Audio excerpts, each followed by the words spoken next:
믿습니다. 아멘. 감사합니다.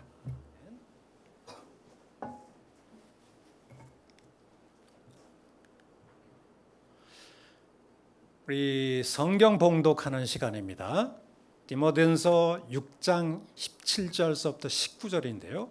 신약은 342면에 있습니다. 짧은 구절이니까요. 우리 다 같이 한번 읽었으면 좋겠습니다. 시작.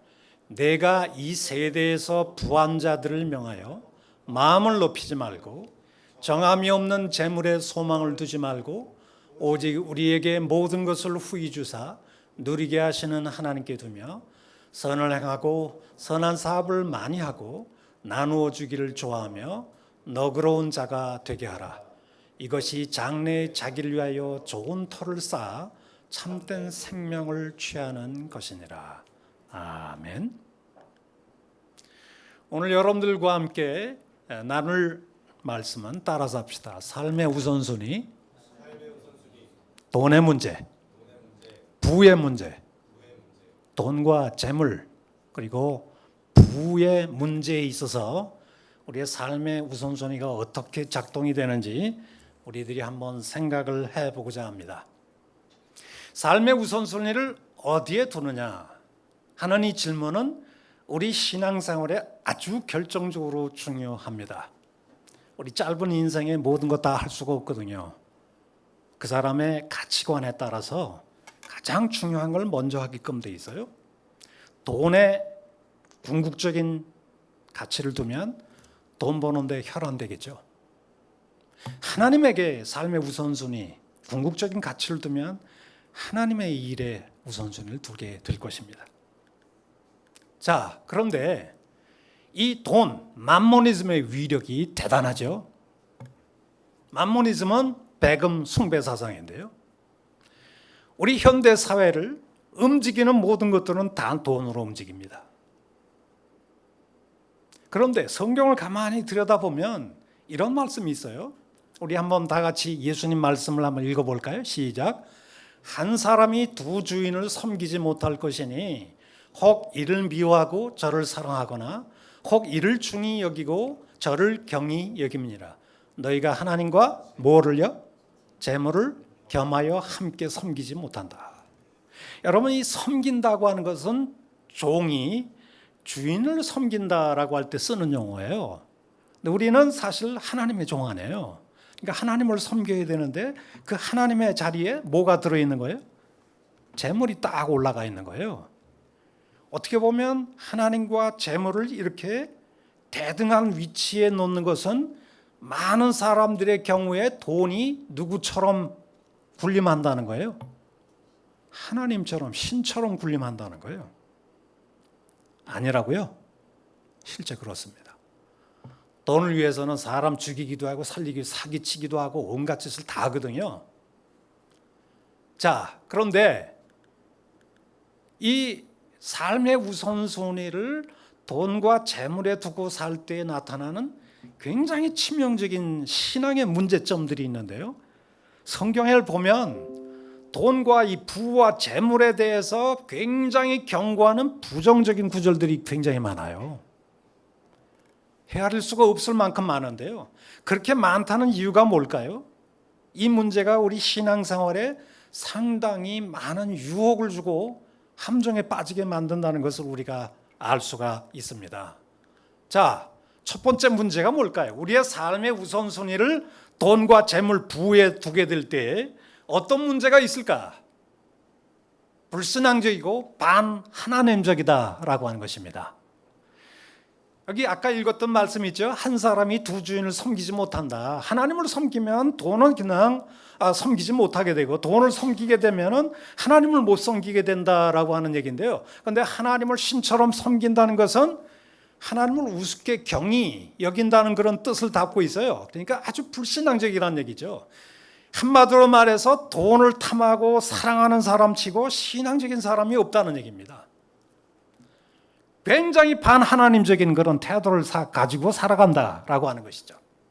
두 번째 문제는 뭘까요? 두 번째 문제는 돈을 사랑하는 것이, 따라서 합시다, 일만하게 뿌리다. 모든 악이 돈을 탐하는 데서 여기서 다 나온다는 거예요. 자, 우리 디모데 전서에 이런 말씀이 있죠. 돈을 사랑함이 일만하게 뿌리가 되나니. 우리 현대 모든 사람들의 문제를 가만히 들여다보세요. 모든 범죄, 국회의원, 장관, 전부 다 부패하고 적폐가 일어나는 일들 보면 다 돈과 엮여져 있습니다. 목사들은 예외일까요? 아니에요. 목사들도 돈을 엄청나게 사랑합니다. 그러다 보니까 말로는 하나님을 사랑한다고 하면서 실상은 점점 돈이 나의 삶의 최고의 목적에, 궁극적인 위치에 딱 올라가 있는 것이죠.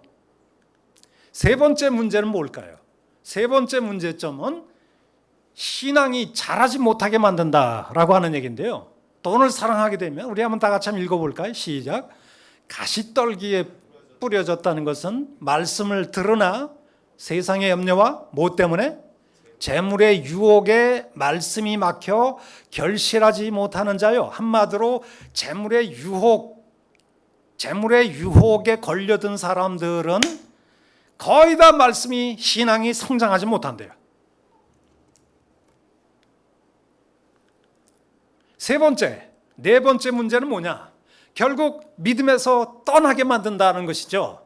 자, 우리 한번 디모데 전서에 있는 말씀 한번 읽어볼까요? 시작. 부하려 하는 자들은 시험과 올무와 여러 가지 해롭고 어리석은 욕심에 떨어지나니 돈을 모하는 자들은, 탐내는 자들은 미혹을 받아서 뭐에서 떠난다고요? 믿음에서 떠나서 돈을 사랑하면 사랑할수록 많은 근심으로 자기를 찌르게 된대요. 여러분, 돈이 많으면 행복할 것 같아요? 근심이 많을 것 같아요? 그 관리하느라고 돈이 한마디로 근심이 엄청나게 많아서 자기를 찌른다는 얘기죠. 자, 그렇다면 그리스도인은 돈과 부를 죄악시해야 될까요? 돈에 대해서, 부에 대해서, 물질에 대해서 굉장히 부정적인 얘기들이 많기 때문에 우리 그리스도인들은 청렴하게 살아야 된다. 거기서 한 걸음 더 나가서 돈을 경시해야 되고 심지어 죄악시해야 된다. 현실적으로 그게 거의 불가능할 뿐만 아니라 성경은 절대 돈과 재물 자체를 죄악시하지 않습니다. 하나님이 주신 선물일 수 있다는 얘기죠. 문제의 본질은 어디 있을까요? 돈 자체에 있다기보다도 성경은 돈과 재물 또는 부 자체를 죄악시하지 않고 이 부자들 중에도 하나님을 잘 믿는 그리스도인들이 얼마든지 있어요. 그러니까 돈 자체가 죄악이 아니라는 것이죠. 그러면 문제의 본질은 어디 있을까요? 하나님보다 돈과 재물을 더 섬기는 이 맘모니즘의 태도죠. 그걸 탐하다 보니까 하나님은 제껴놓고 계속 그 맘모니즘의 태도로 가는 것이 모든 일만하게 뿌리가 된다라고 하는 것을 얘기하고 있어요. 따라서 성경은 돈과 재물에 대해서 어떤 태도를 가지고 살라고 권면할까요? 자, 우리 성경에 있는 말씀 첫째 권면은 뭘까요? 우리 한번 따라서 한번 읽어봅시다. 시작. 돈과 재물을 초월하는 신앙을 가지라. 돈이 많았다고 교만할 필요가 없겠죠. 오늘 본 말씀에도 이런 말씀이 있어요. 내가 이 세대의 부한 자들을 명하여 뭐를 높이지 말라? 마음을 높이지 말라. 교만하지 말라는 얘기죠. 내가 가지고 있는 이 재물과 부를 철저하게 상대화시킬 수 있는 믿음이 있어야 된다는 얘기죠. 가난해도 비굴하지 않냐고, 부에도 교만하지 않는. 왜냐하면 나는 물질에 나의 궁극적인 가치를 두지 않기 때문에 그렇습니다.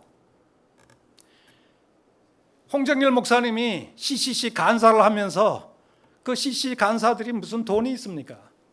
버스를 타다가 가다 보면 호주머니에 500원짜리 동전 딱 하나 있는데도 불구하고 자기는 그렇게 행복하다고 고백하더라고요. 500원짜리밖에 없어도 나에게는 하나님이 계신다는 것이죠. 그래서 부한 집에 가서도 기죽지 않냐고, 비굴하지 않냐고, 또 그것을 시기 질투하지 않냐고, 한마디로 말해서 당당할 수 있는 이 부와 재물에 대해서 초월할 수 있는 신앙을 가져야 된다. 내 집에 많은 것을 쌓아놔도 그건 아무것도 아닙니다.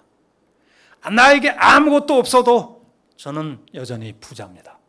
이렇게 생각할 수 있는 신앙의 이 초월성이 있어야 된다라고 하는 것을 우리는 성경이 얘기를 하고 있고요. 두 번째 권면은 뭘까요? 소망을 재물이 아니라 누구에게 두라? 하나님께 두라 이거예요. 여러분 성경 말씀 한번 읽어봅시다. 시작. 정함이 없는 재물에 소망을 두지 말고 오직 우리에게 모든 것을 후히 주시사 누리게 엔조이하게 하시는 누구에게 두라? 하나님께 두라 이거예요.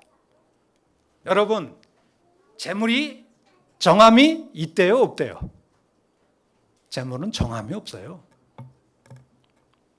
한마디로 말해서 돈이 있다가도 한순간에 다 날아가 버릴 수도 있어요. 제가 알고 있는 이 충현교회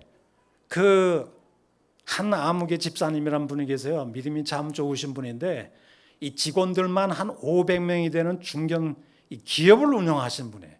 한 해 매출이 5천억이 넘는 큰 회사를 운영하시는데요.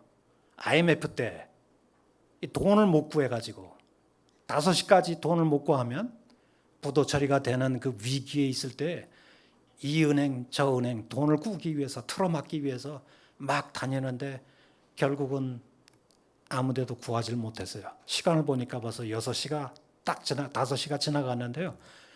회사에 살림을 하는 이 재정국장이 사장님 결국 부도 처리됐습니다. 그 말을 듣고 시골에서 이 운전대를 가지고 막 가다가 정신을 잃어버려서 이분이 그 5천억의 모든 재산이 차압되고 모든 게 공중으로 날아가 버릴 그런 상황이다 보니까 정신을 잃어버리고 시골길에 전봇대에 차가 그냥 완전히 들이박아가지고 차가 완전히 휘어질 정도로 그렇게 됐답니다. 정신이 잃어버린 상황에서 눈을 딱 뜨고 보니까 하늘이 그렇게 파랗게 보이더래요. 유리는 산산조각 나서 하나도 남은 게 없는데 그런데 그의 마음속에 정신을 차리고 입술 속에서 먼저 고백한 말이 하나님 그래도 저는 행복합니다. 왜냐? 당신이 나에게 있기 때문에.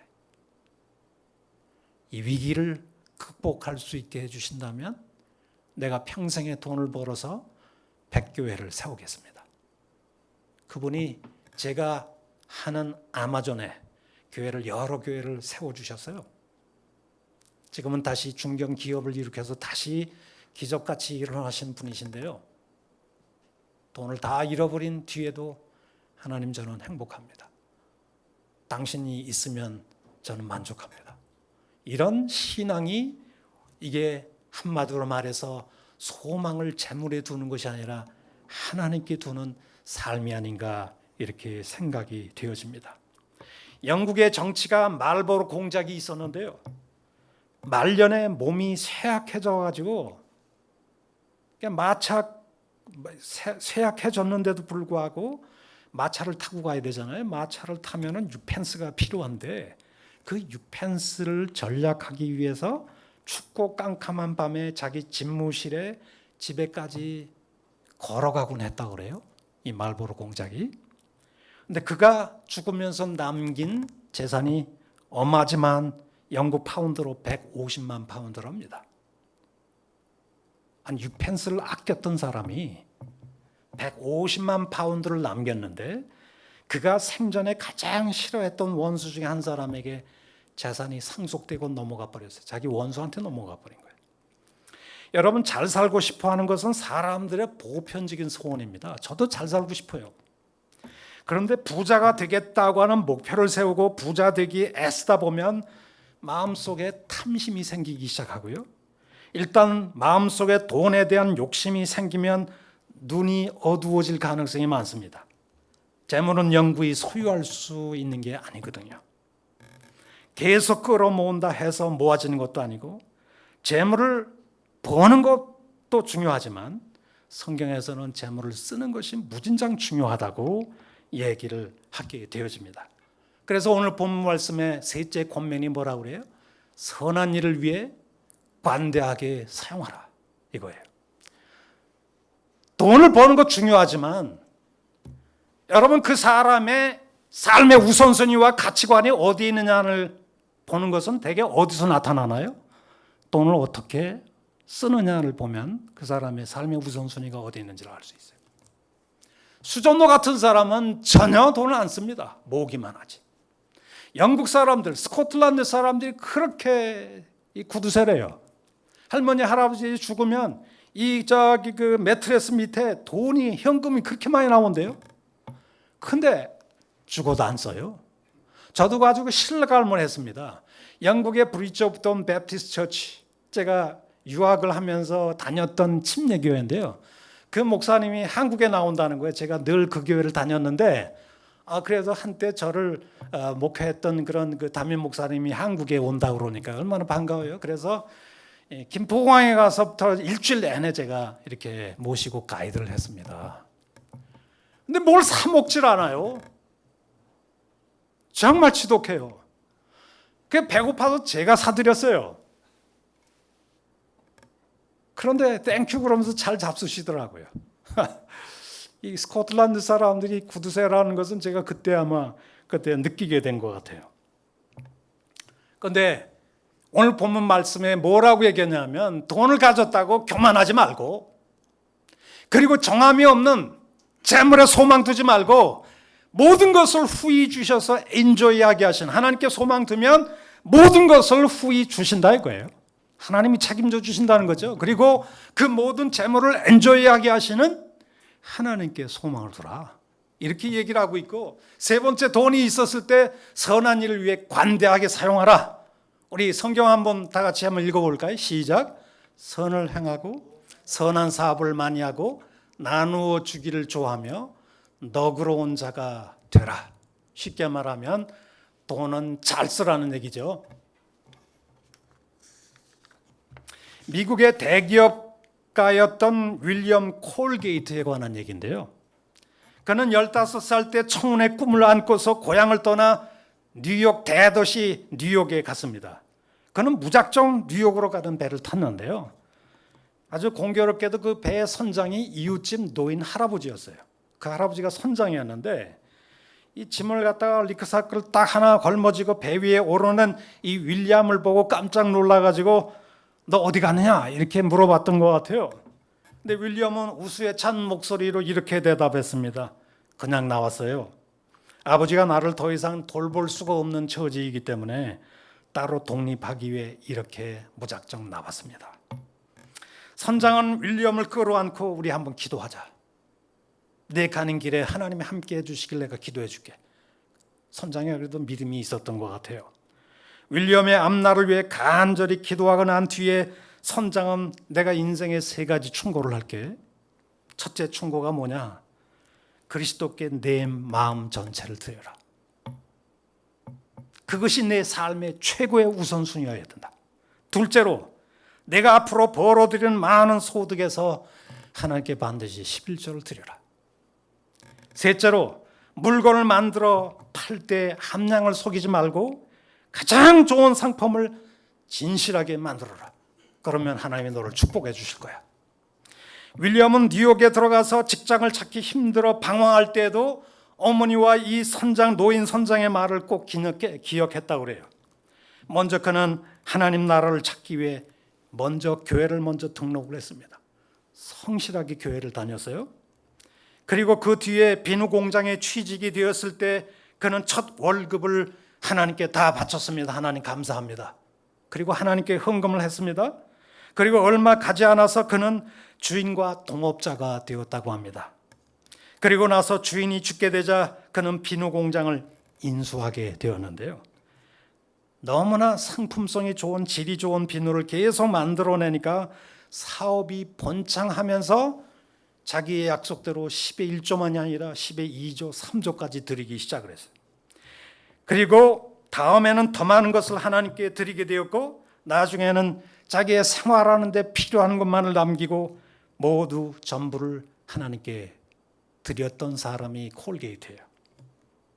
이 소년이 누군지 아십니까? 바로 콜게이트 치약을 만든 윌리엄 콜게이트죠. 미국에 여러분들 가보시면 콜게이트 치약이 있어요. 미국의 가장 최대 치약회사, 비누회사 뭐 이런 여러 가지를 만드는 회사인데요. 그 사장이 콜게이트예요. 무일푼의 사람이었지만 먼저 하나님께 삶의 우선순위를 두고 두 번째 자기의 수입의 11조를 하나님께 드리고 그리고 가장 성실하게 사업을 해서 하나님에게 복을 받은 그런 사람 중에 하나가 이 콜게이트가 아닌가 생각합니다. 여러분, 돈을 선하게 잘 사용하는 자에게 주시는 하나님의 약속이 뭔 줄 아십니까?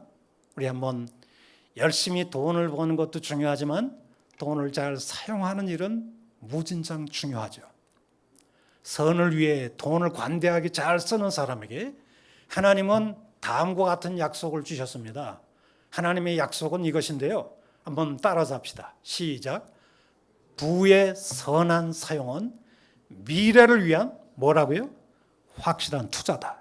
미래를 위한 확실한 투자다. 우리 한번 다 같이 디모데전 6장 19절 읽어볼까요? 이것이 장래에 자기를 위하여 좋은 터를 쌓아 참된 생명을 취하는 것이다. 이 말씀을 했는데요. 여러분, 바울은 우리에게 미래를 위해 투자라고 권면하고 있어요. 그가 말하는 미래는 퇴직 후나 노후를 잘 준비하는 뜻이 아니라 세상 끝날 들어가게 될 하나님의 나라에 들어가기 위해 추억됐죠. 투자하라는 것이죠. 세상 재물을 가지고 할 수 있는 최선의 일은 육신의 생명이 끝난 후에 맡게 될 장래의 삶을 위해 투자하는 것이다 라고 하는 것이죠. 다시 말해서 우리는 세상의 재물을 가지고 하나님의 심판을 견딜 참된 생명의 기초를 세상에서 세우는 것이 가능하다는 것인데 그것은 바로 무슨 일을 하는 것일까요? 선한 일을 하는 것이죠. 가난한 사람들을 구제하는 것, 나의 재물을 위해서 가난한 학생들을 위해서 쓰는 것, 주의 교회와 선교 사역을 위해서 헌금하는 것, 주의 영광을 위해서 나의 재물을 쓰게 하는 것, 이 모든 것들이 다 미래 나의 생명을 기초를 쌓는 것이다. 확실한 투자라고 하는 것이죠. 자기에게 투자하는 사람에게 하나님은 인색하지 않다는 것이죠. 관대하라 이거예요. 이것이 우리 하나님께서 우리에게 주신 말씀이 아닌가. 자신의 재물을 가지고 선한 일, 사업을 많이 하고 다른 이들에게 한마디로 베풀기를 잘하고 동정심을 가지고 가난한 자들, 소외된 이웃들을 돌보며 교회와 세계 선교를 위해서 관대한 헌금을 하는 것은 바로 장래를 위한 확실한 투자라고 하는 것이 이 말씀이죠. 이같이 경건하고 선한 투자가 주 안에서 이루어질 때 그는 장래 자신을 위한 좋은 기초를 쌓아 참된 영생을 취할 수 있을 것이다. 이 말씀을 하고 있습니다. 돈의 노예가 되지 않냐고 오히려 돈을 신앙으로 초월할 수 있는, 그래서 우리 돈을 사용하는 일에 하나님이 기쁘시게 하는 삶을 살 수 있도록, 그러면 하나님이 여러분들에게 모든 것을 후히 주셔서 윌리엄 콜게이트처럼 하나님이 넘치는 축복을 주실 줄로 믿습니다. 다 같이 기도하십시다. 고마우신 우리 아버지, 오늘 우리 현대 사회는 어떻게 보면 돈에 미친 사회가 되었습니다. 돈 때문에 생명도 죽이고, 돈 때문에 남을 사기치고 속이는 일도 다반사고, 돈 때문에 뇌물을 받고 사람들에게 일자리를 주고 승진시키고 별짓을 다 하는 것이 심지어 우리 목회자 사회 가운데서도 많이 들어와 있습니다. 돈을 위해서 선거할 때 돈 가지고 표를 매수하는 일이 우리 교계 내에서도 비일비재한 것을 우리가 발견하게 됩니다. 이 맘모니즘의 이 위험에, 유혹에 빠지지 않게 하시고 신앙으로 돈을 오히려 정복할 수 있는, 그래서 열심히 벌어서 하나님 나라와 정말 우리 이웃과 사회를 위해서 선한 일을 많이 할 수 있는 그런 저희들 되게 하여 주시옵소서. 감사하며 예수님의 이름으로 기도합니다.